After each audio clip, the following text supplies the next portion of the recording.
तुम्हें हिम्मत नहीं आ रहा है।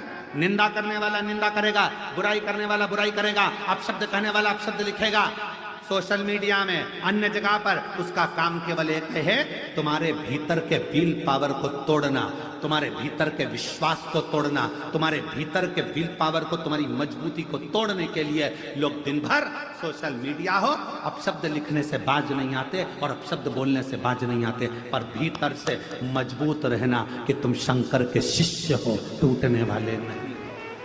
भीतर से मजबूत रहना, तुम टूटने वाले नहीं। ये मेरे शंकर का एक शब्द अपने भीतर उतार कर रखना कि 3 मछलियां रामकृष्ण परमहंस जी ने स्वामी विवेकानंद जी को दिखाई थी। पहली जो हिम्मत हार गई, मर गई, दूसरी आगे बढ़ी, फिर ठंडी होकर बैठ गई, और तीसरी बार बार प्रयास करती रही। 1 बार नहीं होगा, 2 बार नहीं होगा, 3 बार नहीं होगा। ये 11 जजमान बने हैं। बहुत सावधानी से कथा सुनिएगा। गुरु शिव पुराण कथा चल रही है। शिव गुरु जी ने पादुका उस चेले को दे दी। चेला पादुका को सिर पे लगाकर अपने कक्ष में ले गया। जितने स्टूडेंट थे, जितने शिष्य थे, सारे के सारे शिष्य उसको चिढ़ाने लगे। जो चप्पल गुरु के काम की नहीं थी, वो चप्पल तुझे दे। जो पादुका गटर में गिर गई थी, वो पादुका गुरुजी नहीं पहनते, इसलिए तुझे दे दी।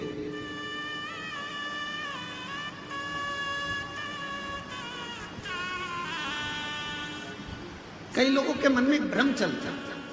हम अपने गुरुजी के पास गए, गुरुजी ने अपना एक शाल लिया, हमारे को उड़ा दिया। हमें ऐसा लगता है वो गुरुजी का शाल किसी काम का नहीं था ना, इसलिए फिर ही रखा था तो उन्होंने उड़ा दिया।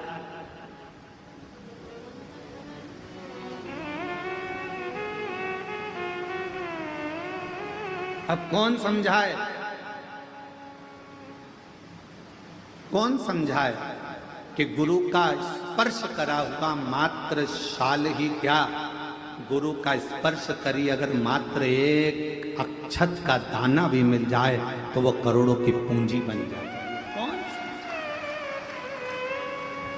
उसको समझने वाला चाहिए।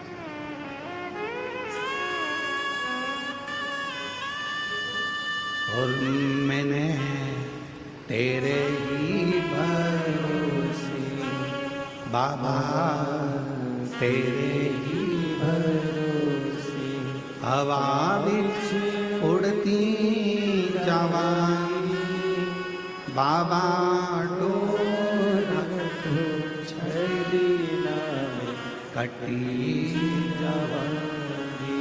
कौन सा एक चावल का दाना भी अगर शिव गुरु का मिल जाए, शंकर का मिल जाए, कोई सतगुरु का मिल जाए, तो वो हमारी जिंदगी को सवार दे। एक चावल।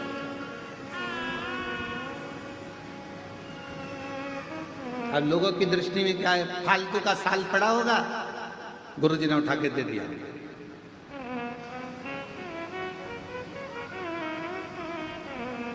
अब जरा विचार करिएगा, फालतू के साल को भी अगर गुरु तुम्हारे गले में डालकर कीमत वाला बना सकता है, तो तुम भी फालतू हो, तुमको भी उठाकर शंकर के चरणों में डालकर तुम्हें कीमत वाला बना सकता है।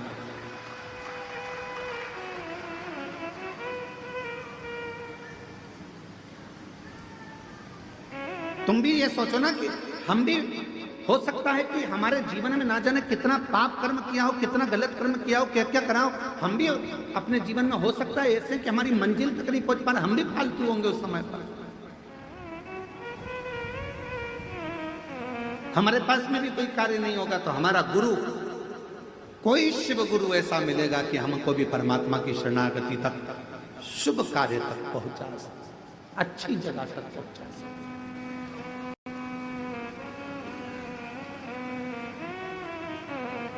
सारे मित्र चिल्लाने लगे, आवाज लगाने लगे, अरे अरे अरे, जो पादुका गुरुजी नहीं पहनने वाले थे, गटर में गिर गई थी, गुरुजी नहीं पहनते, इसलिए वो पादुका तुमको दे दी।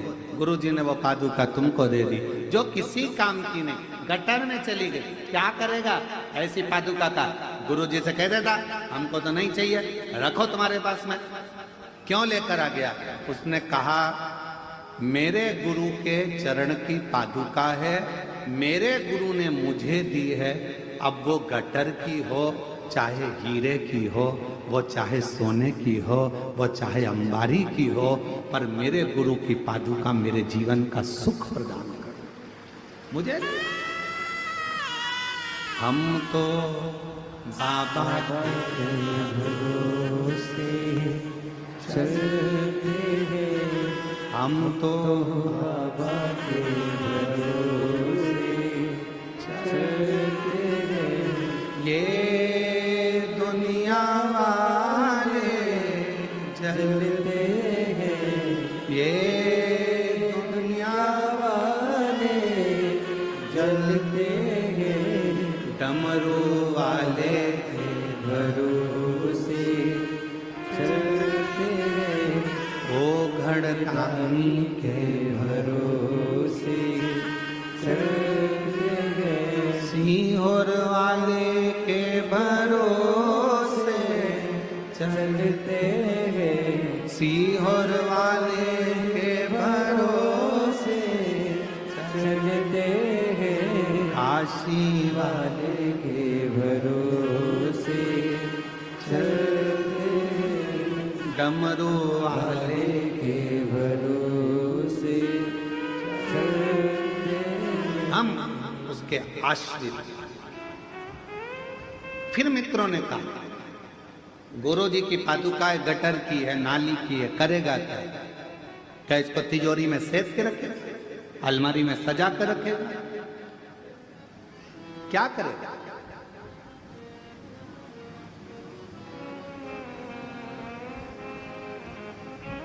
और शिव पुराण कहती है बाबा तेरे चरणों की गर धूल जो मिल जाए, सच कहता हूं मेरे कुबरेश्वर बाबा मेरी जिंदगी सवर जाए। की बात करते हो?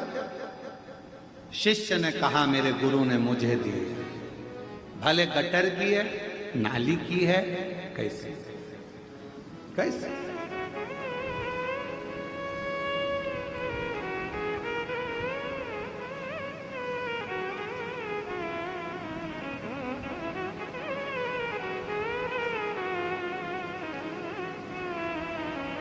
दंडवत करिए कभी आपने, जम के बोलो जरा, भगवान के सामने दंडवत करिए, प्रणाम कराए। आवाज नहीं आई, बोलो तो ठीक है। अब भगवान के सामने दंडवत करना है तो पहले तुम जगह देखोगे कि यहाँ गंदा हो रहा है, वहां थोड़ा सा कीचड़, थोड़ा सा फिर उधर से फिर दंडवत करो। करा ऐसा नहीं, क्यों? क्योंकि शास्त्र कहता है नर कपड़न से डरत है और नरक पड़न से ना। आज कपड़ों से डर लग रहा है कि मैं दंडवत करूंगा तो मेरा कपड़ा गंदा हो जाएगा। शिव पुराण की कथा कहती है दंडवत करने में कपड़ा भले गंदा हो जाता है पर मन उजला हो जाता है। दंडवत करने में कपड़ा गंदा होगा चलेगा पर मन गंदा नहीं होना चाहिए। दंडवत करी, कपड़ा हम विचार करते हैं यहां करूंगा गंदगी है, वहां करूंगा गंदगी है, वहां करूंगा।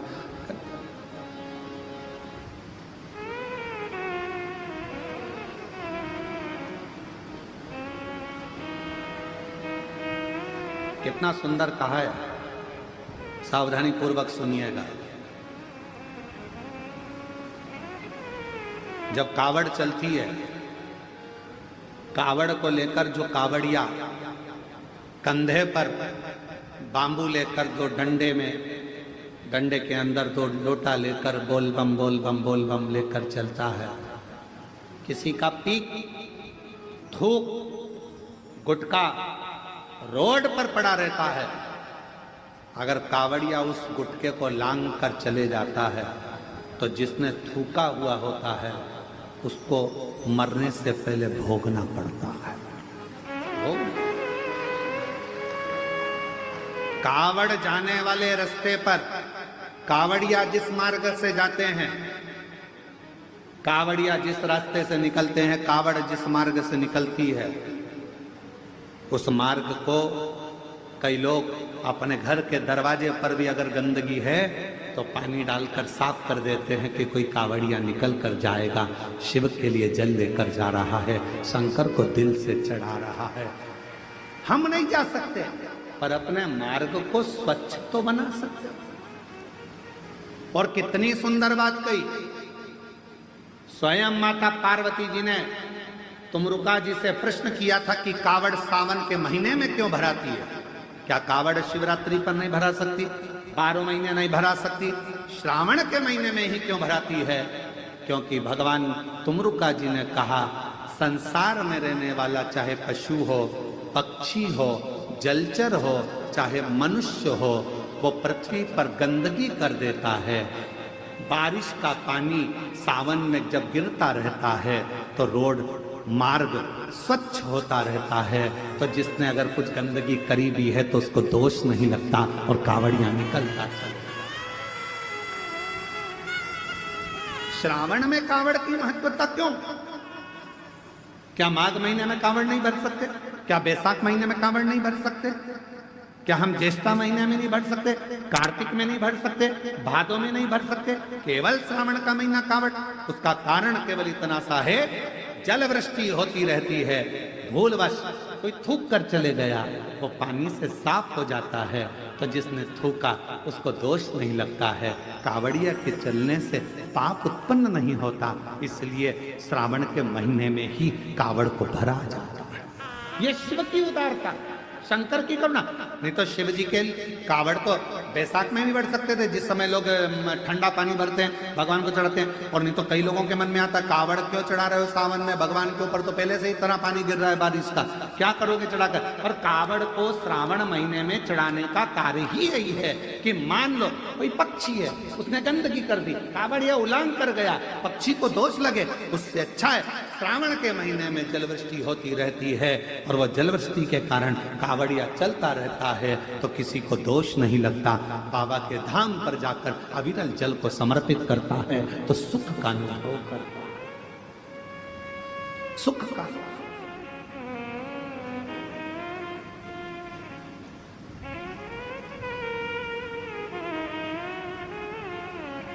सारी समस्या का हल सावन में, बस तो भी तैयारी करो बोलने की, सारी समस्या का हल। अरे फिर बोल गए 1 लोटा, सावन में 2 लोटा, सारी समस्या का हल 2 लोटा जल। सावन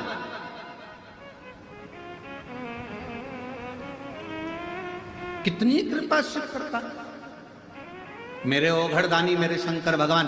तो ये ना विचार करे कि गंदा है, गंदगी है, भगवान के सामने दंडवत करते समय ये विचार ना करा जाए।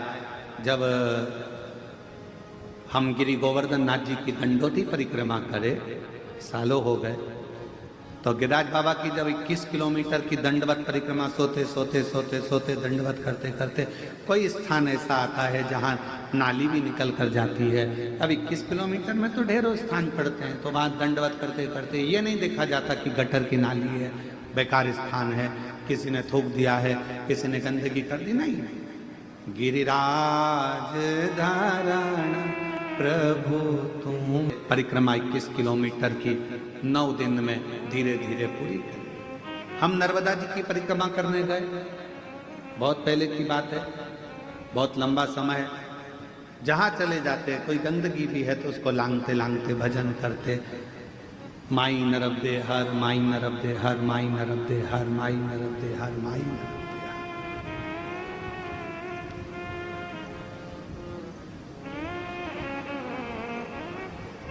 तदीय पाद पंकजम नमामि देवी, माई नर्मदे हर, माई नर्मदे हर बोलते बोलते चले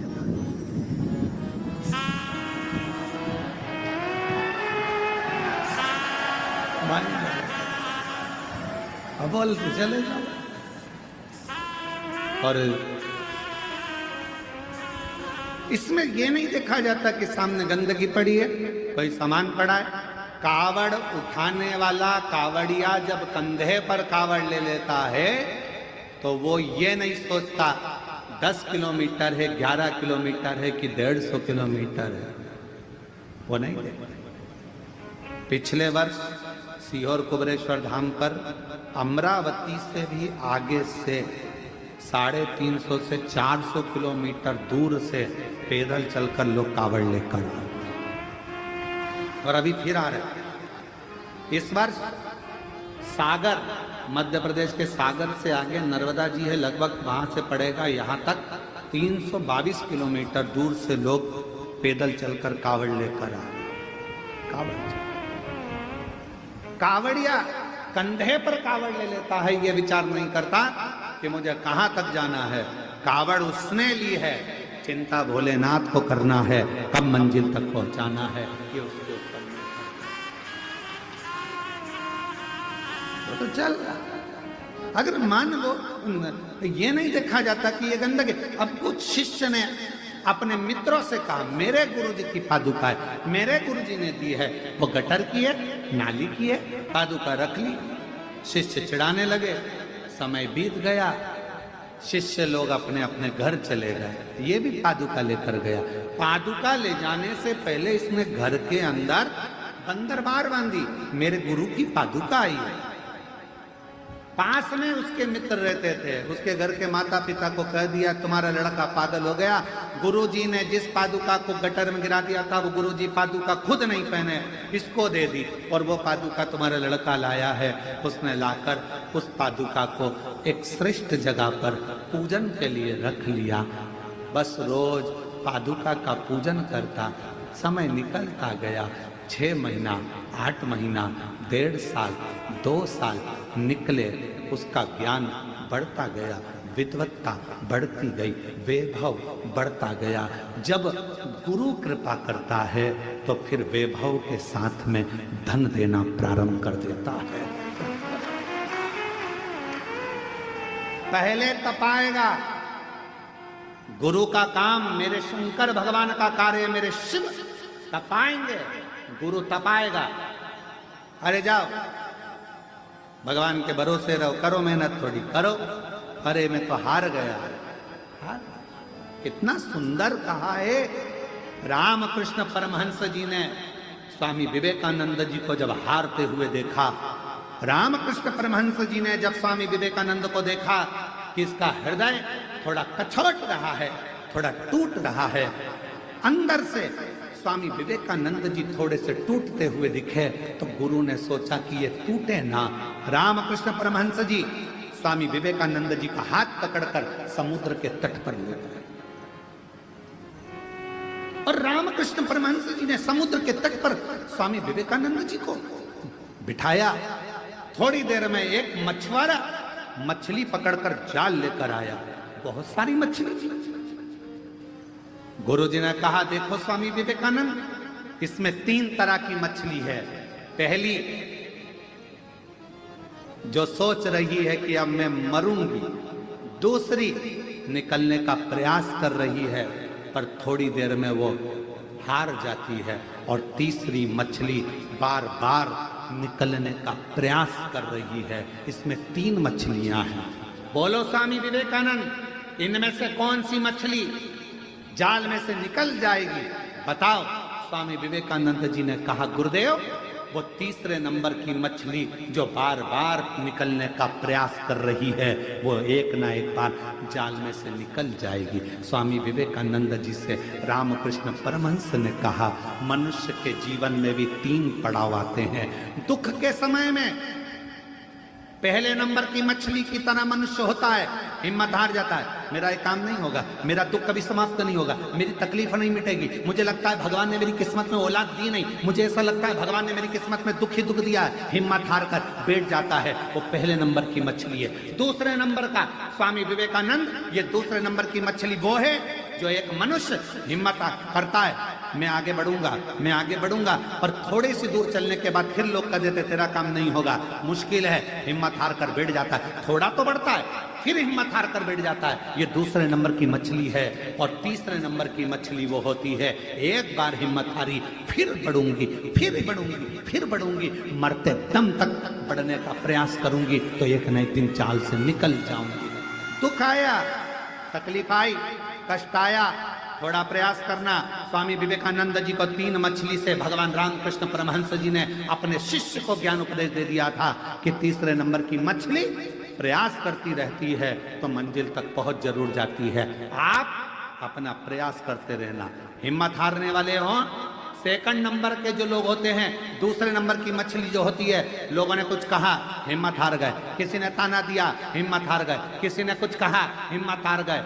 कहने लगे कहने वाले, आग लगे बस्ती में, अपन रहो मस्ती में। किसी ने निंदा कर दी, बुराई कर दी, मन दुख गया, आज के बाद मैं ये काम नहीं करूंगा, आज के बाद ऐसा करूंगा ही नहीं। अरे अभी थोड़ा करा है, आगे चलकर 4 गुना और करो, क्योंकि तुम्हें हिम्मत